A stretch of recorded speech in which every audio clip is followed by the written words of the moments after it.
51 सारे जीव जो स्वभाव से ही आनंदमय हैं, उनके लिए भौतिक जगत एक बंदी गृह जैसा है। वे वास्तव में इस प्रतिबंधित सुख के संसार रूपी बंदी गृह से मुक्त होना चाहते हैं, लेकिन मुक्ति की विधि न जानने के कारण वे एक योगी से दूसरे योगी में और एक ग्रह से दूसरे ग्रह में देहांतर करने के लिए बाध्य होते हैं। इस प्रकार जीव समग्र भौतिक जगत में भ्रमण करते हैं। हरे कृष्ण। हरे कृष्ण।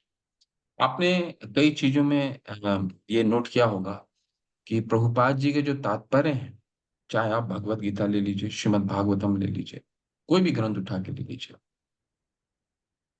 उनके जो कंटेंट होते हैं, उनके जो सब्जेक्ट होते हैं, विषय होते हैं, ज्यादातर एक ही होते हैं।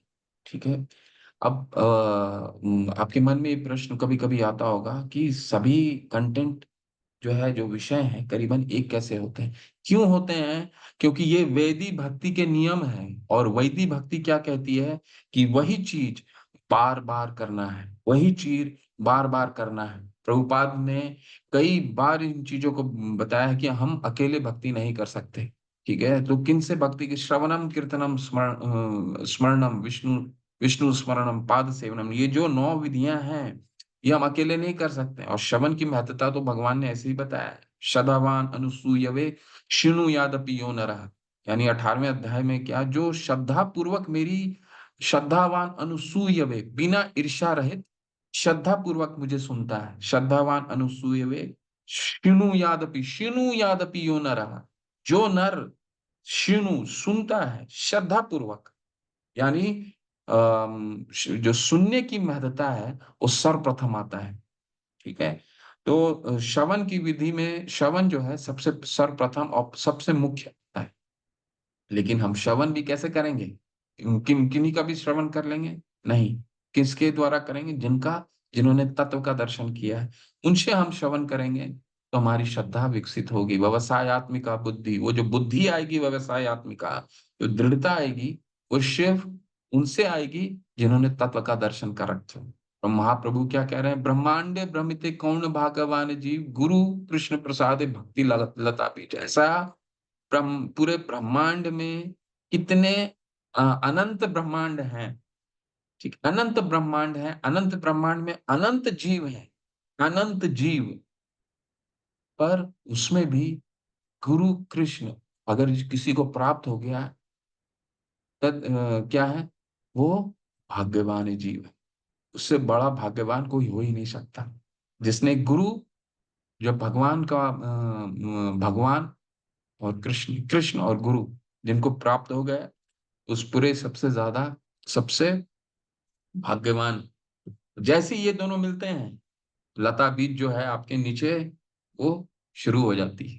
हमने भक्ति लता बीज का भी थोड़ा सा देखा था ना। तो गुरु की महत्ता हमारे जीवन में सबसे महत्वपूर्ण है। पहला पे आते हैं। क्या है पहला? उत्साहात निश्चयात धैर्यात। उत्साहित कैसे रहें? ठीक है। उत्साह हमें कैसे बना के रखना? भक्ति में उत्साह कैसे होना चाहिए?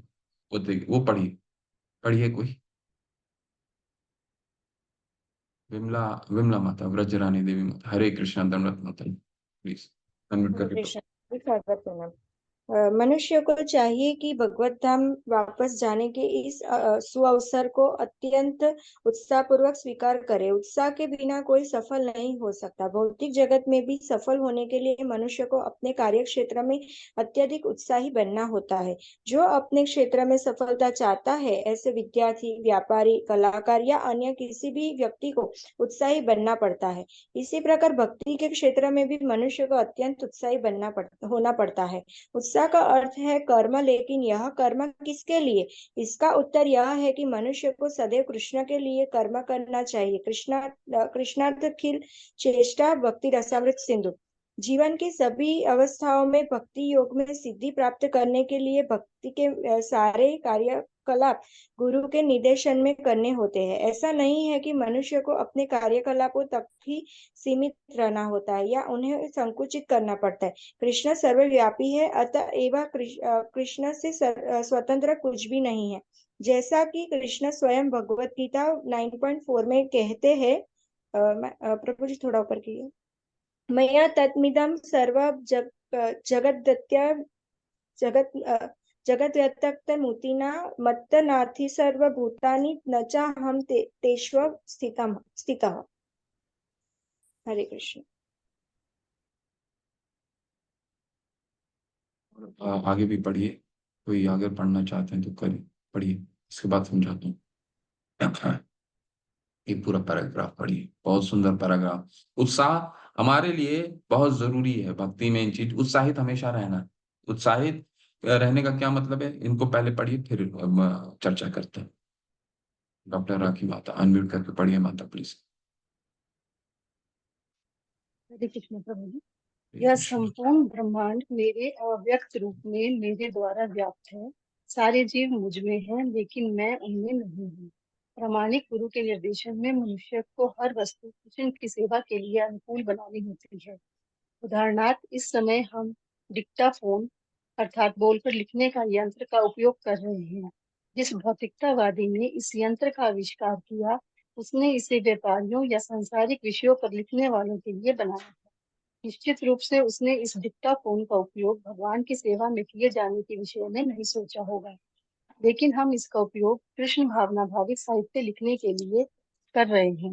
निसंदेह डिक्टाफोन का निर्माण पूर्ण रूपेण कृष्ण की शक्ति के अंतर्गत है। इस यंत्र के सारे भाग, जिसमें इसके इलेक्ट्रॉनिक कार्य भी सम्मिलित हैं, भौतिक ऊर्जा के 5 मूलभूत प्रकारों भूमि, जल, अग्नि, वायु तथा आकाश के विभिन्न संयोगों एवं अंतः क्रियाओं से बने हुए हैं। अन्वेषक ने इस जटिल यंत्र को तैयार करने में अपना मस्तिष्क लगाया है, किंतु उसका मस्तिष्क तथा सारे अवयव कृष्ण द्वारा प्रदान किए गए हैं। कृष्ण के कथन मतस्थानी सर्वभूतानि के अनुसार प्रत्येक वस्तु मेरी शक्ति पर आश्रित है। इस प्रकार भक्त समझ सकता है कि चूंकि कृष्ण की शक्ति से कोई भी वस्तु स्वतंत्र नहीं है, अतएव प्रत्येक वस्तु को उन्हीं की सेवा में लगाना चाहिए। हरे कृष्ण। हरे धन्यवाद। कृष्ण प्रभु जी। तो प्रभुपाद जी यहाँ पे हमें समझा रहे हैं उत्साहित कैसे रह सकते हैं जीवन में, भक्ति में उत्साहित हमेशा कैसे रह सकते हैं। आज 2 माला कर रहे हैं, 2 से 4 कैसे करें, 4 से 6 कैसे जाएं, 6 से 8 कैसे जाएं, 8 से 10 कैसे जाएं, 10 से 12, 12 से 14, 14 से 16, 16 से 18, 18 से 20। 16 क्या है, कम से कम है, मैक्सिमम नहीं। 16 कम से कम। ठीक है, तो कैसे उत्साहित हो, सुबह उठे हैं, बहुत सारे हमारे कार्य याद आ गए, पर वही उत्साह हर सुबह कैसे हमारे बने रहेगा, किस किस तरफ बना रहेगा कि आज हमने हरे कृष्ण महामंत्र कर लिया, जैसे 16 माला हमने किया, 16 माला जैसे तैसे किसी तरह 16 माला पूर्ण हो गया। अगला सुबह उठें और फिर वो उत्साहित कैसे हों, उत्साह कैसे हों। प्रभुपाद जी हमें ये समझाने के प्रयास कर रहे हैं कि हम उत्साहित ऐसे हो सकते हैं कि हम हर चीज को भगवान की शक्ति के रूप में देख सकते हैं, और उन शक्तियों को भगवान के सेवा में अगर अर्पित करने लग गए तो क्या होगा फिर, हमें उन चीजों में भगवान के लिए सेवा करने में उत्साह बढ़ने लगेगा। जैसे ही उत्साह बढ़ने लगेगा, वो क्या होगा, हमारे हर चीज वो हम उत्साहित और उत्साहित होते जाएंगे, और उत्साहित हो हमारा उत्साह बढ़ते जाएगा। क्या, तो हमें करने की क्या तरीका बता रहे हैं, जैसे प्रभुपाद जी उदाहरण के रूप में दे रहे हैं कि डिक्टाफोन जब ये प्रभुपाद जी शुरुआत में जब उनके पास कुछ भी नहीं था, शुरू में तो क्या था, टाइपराइटर हुआ करते थे, तो टाइपराइटर में तो बहुत समय लगता था। ठीक है, उसका एडिट करना, टेक्स्ट करना।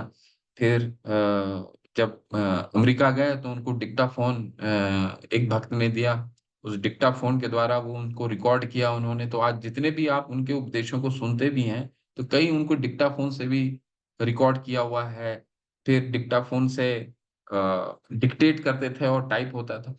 तो उन्होंने क्या किया, उन्होंने इसको सेवा में लगाया, भगवान की सेवा में जो लगाया। तो हमें इस तरह से वो हम अपने आप को उत्साहित कर सकते हैं, किसी भी चीज को हम भगवान की सेवा में लगा लें तो हमें क्या होगा, उत्साह,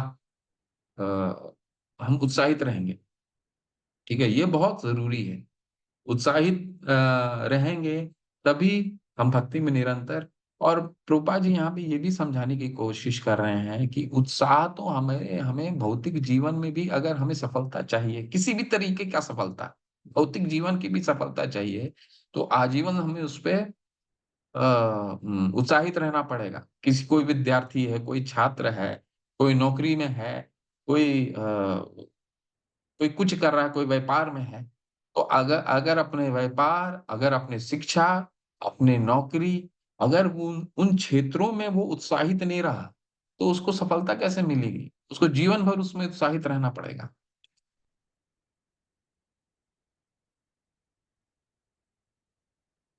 चलिए अब दूसरे में जाते हैं। क्या है दूसरा? धैर्य। धैर्य रखना होगा। ठीक है, धैर्य का क्या मतलब है?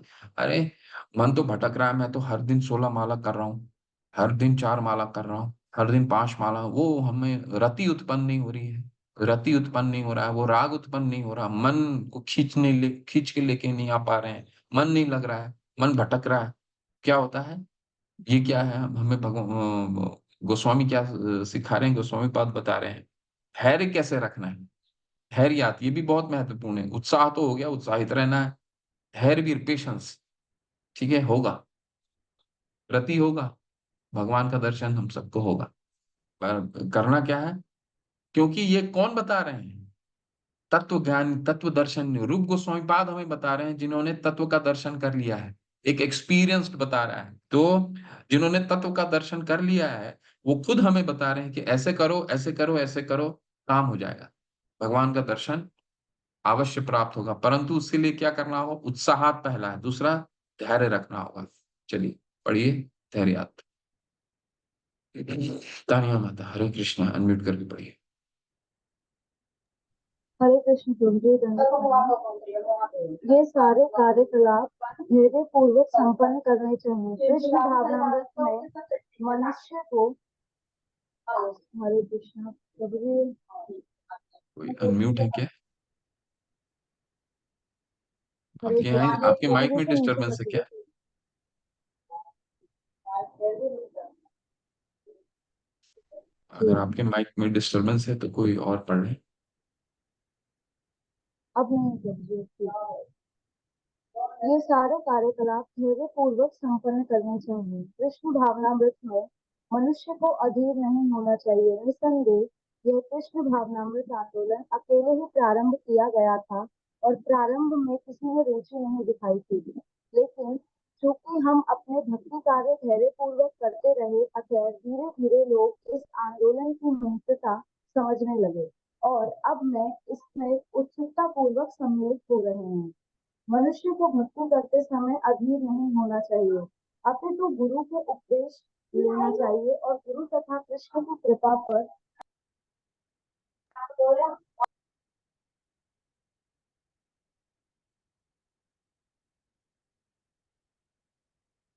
उसे धैर्य पूर्वक पूरा करना चाहिए। कृष्ण भावना भावित कार्यकलापों की सफल संपन्नता के लिए धैर्य तथा विश्वास दोनों की आवश्यकता है। यह स्वाभाविक है कि एक नवविवाहिता कन्या अपने पति से संतान की कामना करती है, किंतु वह विवाह के तुरंत बाद संतान प्राप्ति करने की आशा नहीं कर सकती। निसंदेह विवाह होते ही वह संतान प्राप्ति के लिए प्रयास कर सकती है, लेकिन उसे अपने पति के प्रति समर्पित होकर विश्वस्त होना पड़ेगा कि निश्चित समय में संतान का जन्म होगा। इसी प्रकार भक्ति में समर्पण का अर्थ है विश्वस्त होना। भक्ति सोचता है अवश्य रक्षिबे कृष्ण, कृष्ण निश्चित रूप से मेरी रक्षा करेंगे और भक्ति की सफल संपन्नता के लिए मुझे सहायता देंगे। यही विश्वास कहलाता है। हरे हरे कृष्णा, कृष्ण प्रभु। धन्यवाद। धन्यवाद माता।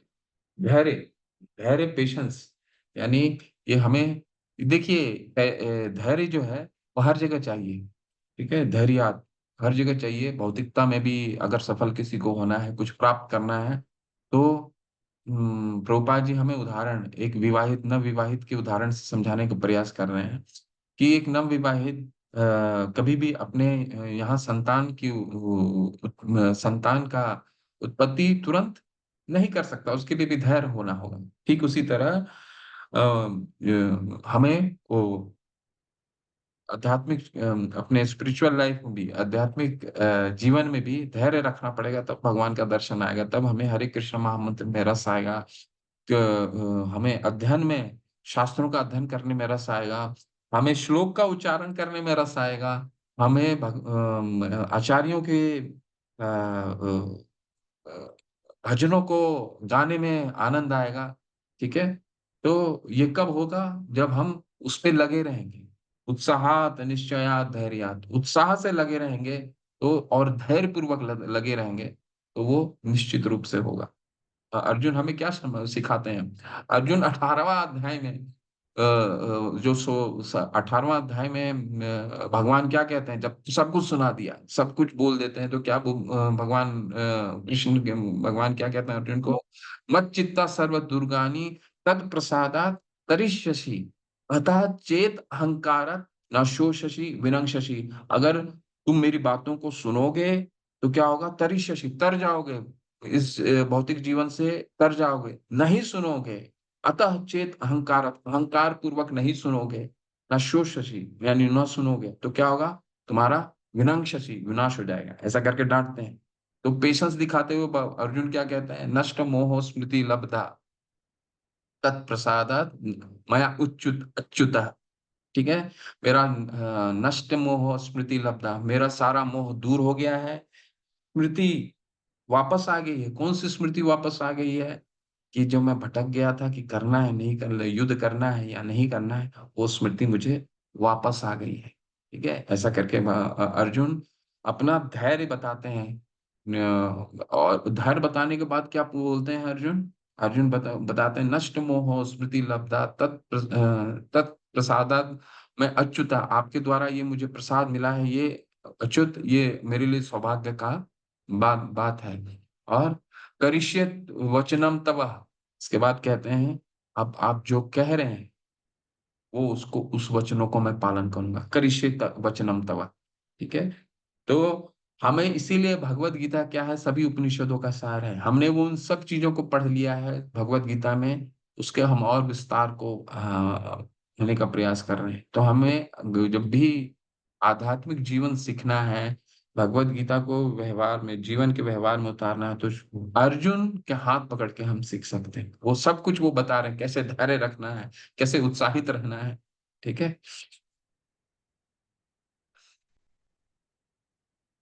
उत्साहात, निश्चयात, धैर्यात, तत् तत् कर्म प्रवर्तनात्। तत् तत् कर्म के प्रवर्तनात्, तत् तत् कर्म मतलब विधि विधानों का पालन करना। ठीक है? तो ये पढ़िए कोई। स्वर्ण कांति माधुरी माता, हरे कृष्ण। हरे कृष्ण प्रभु जी। कृष्ण दंडवत प्रणाम।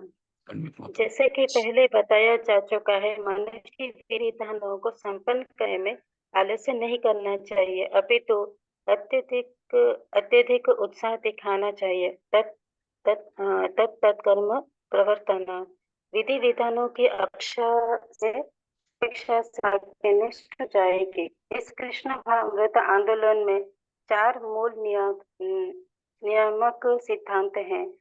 अवैध मैथुन, मांसाहार, क्रीड़ा तथा मादक द्रव्य का सेवन, इन चारों का बहिष्कार।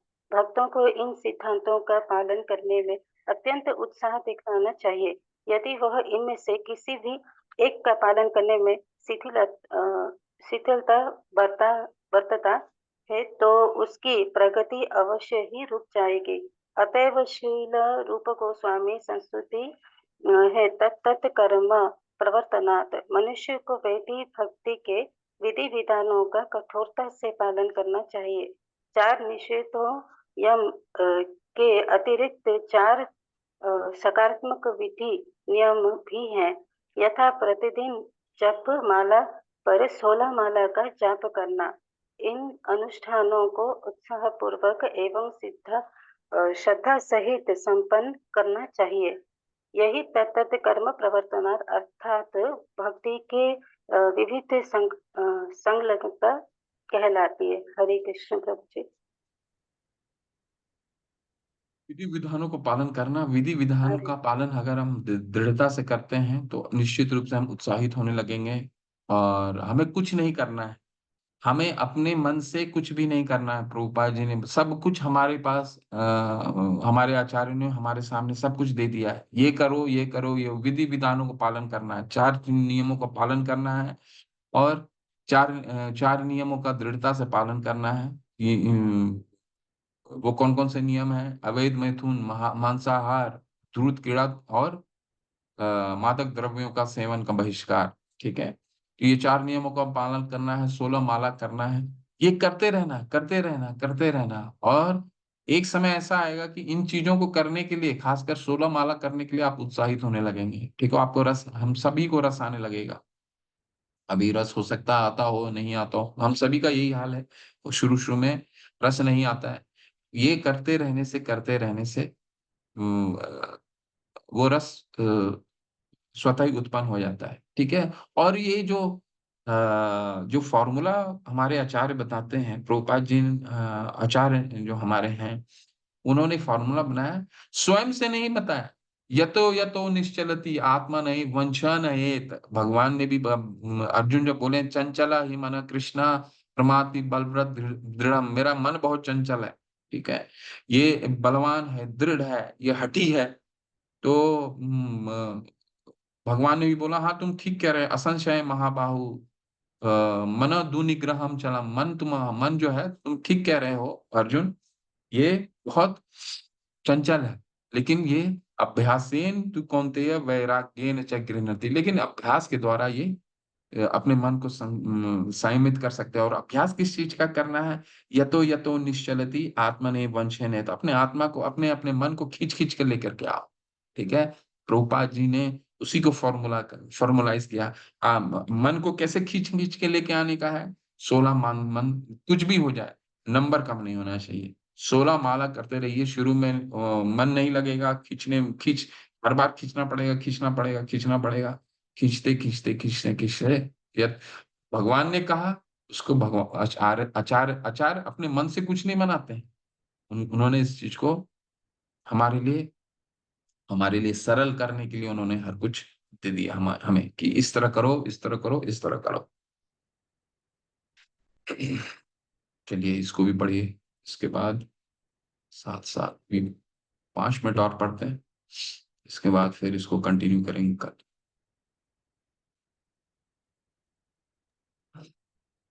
अभी हमने क्या क्या पढ़ लिया? उत्साहात पढ़ लिया, उत्साहित रहना चाहिए। कैसे उत्साहित रहना चाहिए? उत्साह रहने के लिए प्रभुपाद जी ने हमें क्या समझाया कि सभी चीज भगवान की वस्तु समझ करके उसको अगर हम प्रयोग करने लग जाएंगे, तो हम हर चीज को करने के लिए उत्साहित रहेंगे। ठीक है, नहीं तो क्या है, देखिए हम उत्साहित तो रहते हैं, या तो फिर हमारे भौतिक चीजों में आनंद लेने के लिए उत्साहित रहते हैं, या फिर अ, उसी चीज को अगर हम आध्यात्मिक भगवान की सेवा में लगा दें, तो हम भगवान के लिए भी तो उत्साहित हो जाएंगे। ठीक है, तो उत्साहात। इसके बाद निश्चय पूर्वक हमें इन फॉर्मूला पे कभी भी किसी तरह का संशय नहीं करना है। क्यों? क्योंकि ये फॉर्मूला जो हमारे आचार्य इन्होंने दिया है, रूप गोस्वामी पाद बता रहे हैं, ये शास्त्रों से उठाया हुआ है। शास्त्रों में भगवान ने ऐसा समझाया है। सात निश्चयात, अर्जुन ने भी यही किया, निश्चय से लगे रहे। व्यवसायत्मिका बुद्धि, निश्चय से लगे रहे। तब जाकर के 10वें अध्याय में नहीं रुको, पैदल चलेंगे, कीचड़ कीचड़ हो रहा है। म्यूट रखिए प्लीज। तब 10वें अध्याय में जब भगवान ने वो 4 श्लोक, चतुर्श्लोकी गीता उन्होंने बोल दिया, अहम सर्वस्व प्रभो मत्तः सर्वं प्रवर्तते इति मता भजन्ते माम बुधा भाव समन्विता मच्चित्ता मद्गत प्राणाम बोधयन्त परस्परम कथयन्त क्षमाम नित्यम तुष्यन्ति च रमन्ति च। ये जब 4 श्लोक, 2 श्लोक बोला, इसके बाद क्या था? इसके बाद कौन सा है? अ, स्मरण नहीं आ रहा है, अगर किसी को याद कीजिए। 10-8, 10-9, 10-10 क्या, कौन सा है? 10-10 बताइए कौन है? कोई हाँ एड्रेस करके 10-9। हाँ, तेषां सतत युक्तानां भजता प्रीतिपूर्वकं ददामि बुद्धि योगम तम ये न माम उपयान्ति ते तेषां अहं इसके बाद कौन सा है? माता पहला वर्ड बोलिए। तेषामहम् अनुकम्पार्थं हाँ, तेषाम् ज्ञानाञ्जनं अनुकंपार्थम् शला अहम् अज्ञानम जन्म तमः नाश आत्म भावस्तो ज्ञान दीपेन भास्वता। इन 4 श्लोक को बोलते ही, ये जब 4 श्लोक भगवान ने बोला, अर्जुन ने क्या किया? परम ब्रह्म परम धामम पवित्रम परमम भवाम। भगवान को आप ही भगवान है, आप ही परम ब्रह्म है। ठीक है? तो भक्त हमें किस तरह धैर्य रखना, किस तरह उत्साहित रहना, उन्होंने 10 पूरा सिद्धांत सुना भगवान का। तब 10वें अध्याय में, क्या वो भगवान को नहीं जानते थे? क्या वो कृष्ण को नहीं जानते? भगवान के इतने वो क्या है, गुणाकेश हैं, सर्वसाची हैं अर्जुन, सब जानते थे। तो हमें सिखाने के लिए उन्होंने इतने सिद्धांत को सीखा कि कैसे उत्साहित रहना है, कैसे निश्चय के साथ उनके उपदेशों को सुनना है। ठीक है? तो और अब क्या हमने पढ़ा अभी? अवांछित लोगों का संग त्याग करना, संग त्यागस ततो वृते, संग त्याग। ठीक है? संसारिक लोगों का तो बहुत लोगों के मन में प्रश्न होता है कि हमारे परिवार के बहुत लोग हैं, उनका क्या संग नहीं करना चाहिए? बिल्कुल, कर्तव्य, जितना कर्तव्य है, आप कर्तव्यों का पालन कीजिए, परंतु उन संग संग करने का क्या मतलब है? संग जितना करेंगे उतना प्रजल्प होगा। अगर संसारिक व्यक्ति से जितना संग करेंगे उतना संसारिक विषय में बातचीत होगी। लेकिन अभी हमने क्या सीखा? सततम कीर्तयन्तो माम यतयन्तश्च दृढ़व्रता मच्चित्ता मच्चित्ता मद्गत प्राणा बोधयन्त परस्परम कथयन्तश्च माम नित्यम, कथयन्तश्च माम नित्यम तुष्यन्ति चरम। हमारी अगर भक्तों की खुशी कहाँ से आएगी? जब हम भगवान के विषय में भक्तों के साथ संग करेंगे, भक्तों का संग। इसीलिए आनंद तभी तुष्यन्ति च रमन्ति, तभी आनंद प्राप्त होगा। संसारिक बातों में आनंद तो प्राप्त हो ही नहीं सकता है। ठीक है? तो ये संग त्यागस्ततो वृते, इसीलिए संघ के बारे में। ठीक है? अभी हमारा क्या बच गया? संग त्यागस उत्साहात निश्चयात धैर्यात। तत्त कर्म भी हमने पढ़ लिया भगवान के। तत्त कर्म प्रवर्तनात् का क्या मतलब हो गया? तत्त कर्म प्रवर्तनात्, जो हमारे आचार्यों ने नियम दिए हैं, उन नियमों का दृढ़ता पूर्वक पालन करना। तत्त कर्म प्रवर्तनात् संग त्यागस्ततो वृते षड्भिर भक्ति। संग त्याग भी हमने पढ़ लिया। अब सिर्फ कुछ चीजें बच गई हैं, ये हम इसको कंक्लूड करेंगे, कल कंक्लूड करेंगे कि ये जो 6 लक्षण है, ये क्या है? ये भक्ति में हमें ऊपर लेकर के जाता है। तो इन फॉर्मूला को हमें याद रखना है। इसलिए नेक्टर ऑफ इंस्ट्रक्शन यानी उपदेशामृत में ये 4 श्लोक ही स्मरण रखने के लिए दिए गए हैं, और ये 4 श्लोक हमारे जीवन का बहुत महत्वपूर्ण कार्य करती है। जैसे जैसे आप इसको याद रखेंगे, ठीक है, तो जितना याद रखेंगे उतना अच्छा है, और व्यवहार में लाएंगे। वाचो वेगम मनसा क्रोध वेगम, जैसे ही कुछ बोलने का मन करने लग जाए, कोई आपसे आपके बारे में आपको अपमान कर रहा हो, पहला श्लोक सिद्धांत याद करके रखे हमेशा जीवन। वाचो वेगम मनसा क्रोध वेगम, वाच को कुछ भी कोई बोलने दो, जिसको भी जो बोलना है बोलने दो, वहां से निकल जाइए। वाचो वेगम, तो ये जो 4 हैं वो जरूर याद रखने हैं हमें। उत्साहात निश्चया, पहला क्या है? वाचो वेगम मनसा क्रोध वेगम। दूसरा क्या, हमें क्या नहीं करना है? अत्याहार विरास प्रजल्पो नियम आग्रह जनसंगश्च लौल्यम च षड्भिर भक्ति विनिश्यति। 6 चीजें जो हमें नाश करते हैं, ये चीजें याद रखनी। क्या 6 चीजें हमें प्रगति करते हैं? वो है उत्साहात निश्चयात धैर्यात तत्त कर्म प्रवर्तनात् संग त्यागस्तुर्वृते षड्भिः भक्ति प्रसीदति। ये 6 चीजें हमें ऊपर लेकर के जाती हैं। ठीक है? तो इसका हम कंक्लूड करेंगे कल, और इसके बाद हम कल का जो चौथा और बहुत महत्वपूर्ण, इसलिए ये पहला जो 4 श्लोक हैं, ये इस पूरे ग्रंथ का सबसे महत्वपूर्ण मंत्र है। तो कल हम चौथा श्लोक भी करेंगे, और चौथा श्लोक से हम ये जानेंगे कि इस्कॉन में इतनी बड़ी मंदिर का निर्माण जो होता है, प्रसादम वितरण होता है, उसका वो आया कहाँ से, उसका वो फिलॉसफी कहाँ से आया? ठीक है? यहाँ पे इस संस्था में, इस इंस्टीट्यूशन में ऐसा कोई भी चीज नहीं है जो शास्त्रों के अनुसार ना हो। ठीक है? तो एक एक चीज को हम पढ़ेंगे, एक एक शब्द को पढ़ेंगे चौथे मंत्र में कि ये, और वो जो भी प्रोग्राम आप देखते हैं, जो भी कार्यक्रम देखते हैं इस्कॉन के मंदिरों में, वो किस तरह से शास्त्रों के अनुसार होता है। ठीक है? हरि हरि। हरे कृष्णा। शिल प्रभुपाद की जय। कोई कुछ ऐड करना चाहते हैं? किन्हीं का कोई प्रश्न है, पूछ सकते हैं।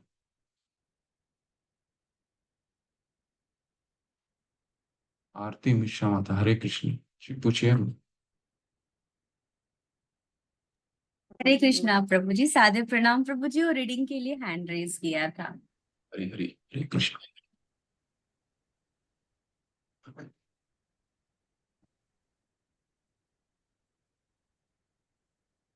किन्हीं का कुछ और है?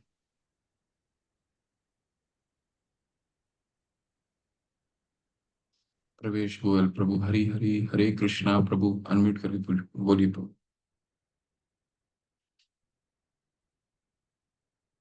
बोलिए प्रभु। प्रवेश गोयल प्रभु। हरे कृष्णा प्रभु जी, दंडवत प्रणाम। हरे कृष्णा, धन्यवाद प्रभु। हाँ प्रभु जी, एक छोटा सा क्वेश्चन है। जो हम प्रैक्टिकल बात कर रहे हैं, थ्योरेटिकल नहीं कर रहे। जो आध्यात्मिक में जो रस मिलता है, वो रस आता कहाँ से है? भगवान से आता है या और कहीं से आता है प्रभु जी? ये आप भगवान से ही आता है। क्यों? क्योंकि हम भी भगवान के अंश है ना। भगवान क्या है? आनंदमय अभ्यासात, आनंदित रहते हैं। उनको वो आत्माराम है। उनको किसकी हम्म। एक्सटर्नल चीज की जरूरत नहीं चाहिए, किसी भी चीज की जरूरत नहीं है। तो हम तो भगवान के अंश है ना। ममैव अंशो जीवलोके जीवभूता सनातन, हम भगवान के अंश हैं। तो ये आनंद लेने की जो प्रवृत्ति है, वो हम अंश होने के कारण वो भगवान से ही आता है, निश्चित। ओके प्रभु जी, क्योंकि हमने जो प्रैक्टिकल एक्सपीरियंस देखा है, जो भौतिक जगत में जो आनंद मिलता है वो परमानेंट नहीं है, टेम्परेरी है, आज है कल नहीं है। और पर जो आध्यात्मिक जीवन में जो रस है वो परमानेंट है। उसमें जो आनंद है ना, उसके समान कुछ भी नहीं है, सब बेकार है उसके सामने। ये सही है ना प्रभु जी? बिल्कुल बिल्कुल प्रभु, बिल्कुल, उसमें तो कोई संशय ही नहीं। भगवान भगवान और ने तो सबसे इसीलिए तो बोला है, मन मना मेरे में मन लगाओ, मन मना भव मत भक्तो मत त्याजी माम नमस्करो। मेरे में मन लगाओ, मेरी भक्ति करो, मेरी पूजा करो, मुझे नमस्कार करो। ठीक है। ये करने से और क्या, प्रभु युक्त जी, एवं आत्मपरायणम, यानी मेरे मेरे पास आओगे, मेरे यही यही यही ऑब्जेक्टिव ही है। ठीक है, यही उद्देश्य है बिल्कुल जी। ठीक है प्रभु जी। और प्रभु जी, ये जो परमानेंट हैप्पीनेस है ना, हम लोगों को सभी को मतलब जो मिला है वो एस्कॉन बेंगलोर की तरफ से मिला है। और उसके लिए हम जीवन भर जब तक जिएंगे आभारी रहेंगे। और आपका भी आभारी रहेंगे प्रभु जी। धन्यवाद प्रणाम। हरे कृष्ण। हरे कृष्ण। शिल प्रभुपाद की जय।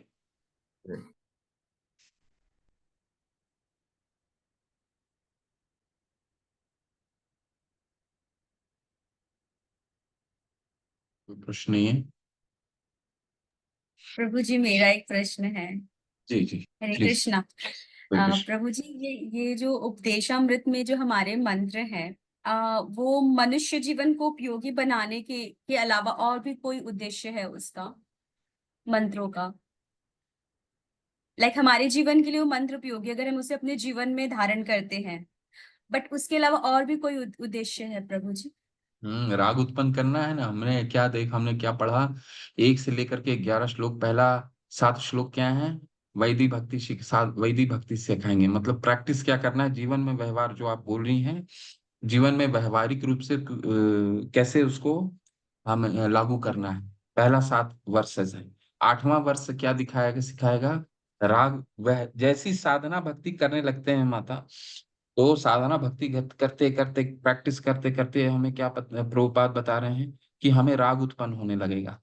8वां श्लोक हमें राग उत्पन्न करने के बारे में सिखाएगा। और फिर 9, 10 और 11 ये प्रेमा भक्ति के स्तर तक लेके ले जाएगा। तो भक्ति की पूरी साइकिल को कंप्लीट करता है ये पूरे 11 के 11 मंत्र। ठीक है। जितने भी 6 भक्ति के नियम बताए थे रूप गोस्वामी पाद ने, उन 6 भक्ति के रस को किस तरह शुरुआत कैसे करना है, प्रैक्टिस कैसे करना है, प्रैक्टिस करने से क्या क्या आएगा, और इसके बाद प्रेम कैसे उत्पन्न होगा। हमारा अंतिम क्या है? भक्ति लता बीज का 9वां क्या है? प्रेमा भक्ति पर सबसे। तो वो पूरा ये 11 के 11 मंत्र वो सब पूरा भक्ति लता बीज पूरा सिखाएगा ये। ठीक है मत। जी धन्यवाद प्रभु जी। हरे कृष्ण। हरे कृष्ण।